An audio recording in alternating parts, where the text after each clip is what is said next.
Hello बच्चों, मैं हूं लक्ष्मण कुमार चैलेंज एजुकेशन से। चैलेंज एजुकेशन में आप सभी का स्वागत है बच्चों। आज का जो हमारा टॉपिक है उस टॉपिक का नाम है माँ। इसके जो लेखक है उस लेखक का नाम है ईश्वर पेटलीकर।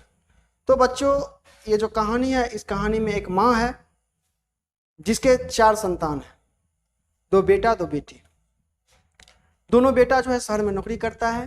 बड़ी बेटी का शादी हो चुका है, वो अपने ससुराल चली गई है। एक सबसे छोटी बेटी जो है उसका नाम है मंगू, वो पागल है, जन्म से ही पागल और गूंगी है। माँ जो है उसकी देखरेख करती है, सेवा सत्कार करती है, उसके नित्य कर्म पर भी माँ ही ध्यान देती है। उसकी सेवा से सभी लोग जो है, गांव के जो लोग हैं वो दंग रह जाते हैं देख करके, इतना कोई सेवा कैसे कर सकता है। माँ जो है मंगू से बहुत ही प्यार करती है, बहुत ज्यादा प्यार करती है। वो पागल है, वो नित्य कर्म भी खुद से नहीं कर सकती है, ब्रश भी खुद से नहीं कर सकती है। आप समझ सकते हैं, वो बच्ची है और पागल गूंगी भी है। गांव के लोग जो हैं वो माँ को कहते हैं मंगू को पागलों की अस्पताल में भर्ती करवा देने के लिए, लेकिन माँ पागलों के अस्पताल में भर्ती नहीं करना चाहती है। वो बोलती है मैं माँ होकर के अगर मैं इसकी देखरेख नहीं कर सकती हूँ तो अस्पताल वाले क्या करेंगे। बड़ा बेटा जो है वो जब भी घर आता है, उसकी पत्नी जो है, शादीशुदा बेटी जो है, वो सभी मंगू पे ताना कसते हैं, कहते हैं आदत डालती तो नित्यकर्म का तो कम से कम ख्याल रखती, डांट से तो पशु भी सीख जाते हैं। लेकिन बेटा जो है वो माँ के भाव को समझते हैं, इसलिए वो कुछ नहीं कहते हैं। बच्चों, मंगू के गांव की ही एक लड़की थी जिसका नाम था कुसुम। वो भी पागल थी, उसको पागलों के अस्पताल में भर्ती कराया गया। वो दूसरे ही महीने जो है ठीक होकर के चली आती है। गांव के सभी लोग उसको देखने के लिए दौड़ते हैं। मंगू की माँ भी गई देखने के लिए। अब वहां पे सभी लोग मंगू की माँ को बोलने लगे, माँ जी आप भी मंगू को अस्पताल में भर्ती करा करके देखिए, वो जरूर ठीक हो जाएगी।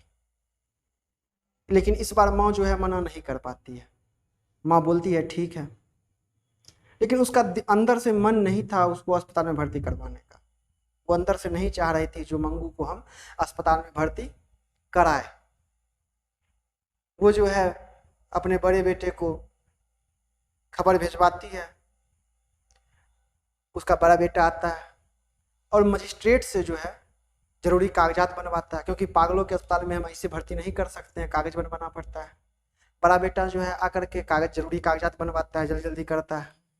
माँ सोचती है बेटा जो है ये भी मंगू से शायद छुटकारा पाना चाहता है, इसलिए जल्दी जल्दी करवा रहा है, लेकिन वैसा कुछ बात था नहीं। अब जो है सारा कागज बनने के बाद मंगू को अस्पताल ले जाने का दिन आता है। एक दिन पहले की बात बताता हूँ मैं आप लोगों को।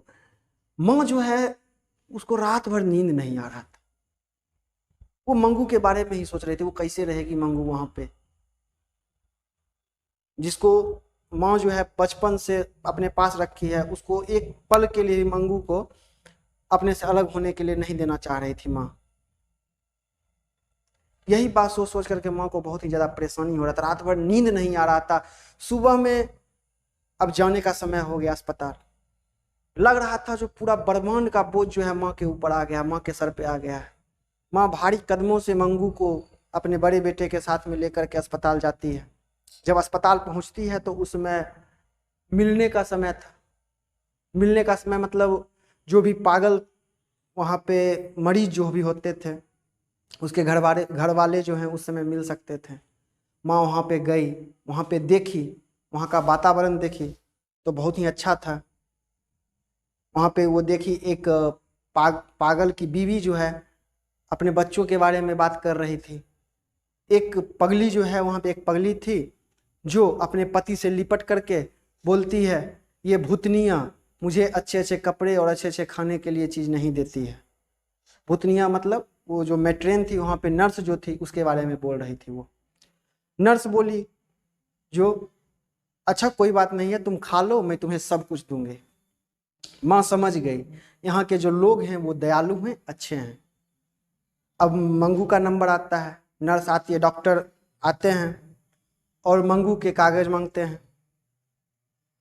माँ बोलने लगती है, बहन, मैट्रेन को बोलने लगती है, नर्स को बोलने लगती है, बहन ये पागल है, ये नित्यकर्म भी खुद से नहीं कर सकती है, इसको अंधेरे में नींद नहीं आती है,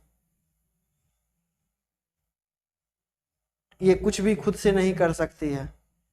मैट्रेन बोलती है, जो आप चिंता मत कीजिए, जो यहाँ पे नहीं सोते हैं उसको दवाई देकर सुलाया जाता है, जो नहीं खाते हैं उसको मुंह में खिलाया जाता है, नित्य कर्म का भी ध्यान दिया जाता है। लेकिन वो तो माँ थी, वो इतना बोलने लगी मंगू के बारे में, मंगू को छोड़ के वो जाना नहीं चाहती थी, मंगू के बारे में इतना वो बोलने लगे और बहुत ही ज्यादा रो रही थी।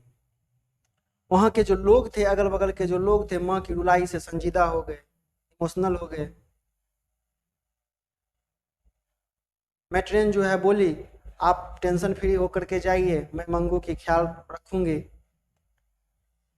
अब माँ बेटे जो है अस्पताल से बाहर निकलते हैं, बस स्टैंड के लिए निकलते हैं।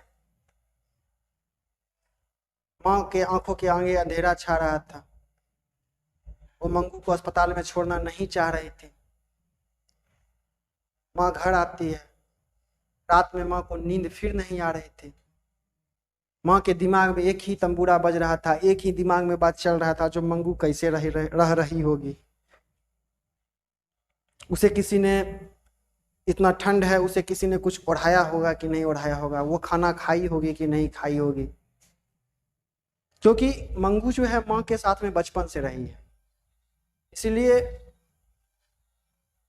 माँ मंगू के बारे में बहुत ही ज्यादा सोच रही थी, और इतना सोचने लगी, सोचते सोचते सोचते सोचते वो भी मंगू के श्रेणी में ही मिल गए, वो पागल हो गए। बाहर में बड़ा बेटा जो था वो सोया हुआ था चारपाई पर, एकाएक उसकी माँ चिल्लाने लगती है, दौड़ो रे दौड़ो, मेरी मंगू को मार डाला।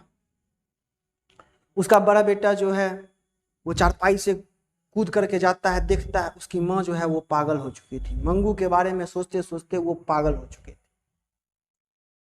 इसलिए इस कहानी का नाम माँ दिया गया, क्योंकि एक माँ का जो अपने संतान के प्रति ममता होता है, प्यार होता है, भाव होता है, उस भाव को इस कहानी के माध्यम से प्रकट किया गया है। तो मैं आशा करता हूँ कि आप लोगों को ये कहानी अच्छा लगा होगा। अच्छा लगा है तो लाइक करें। धन्यवाद।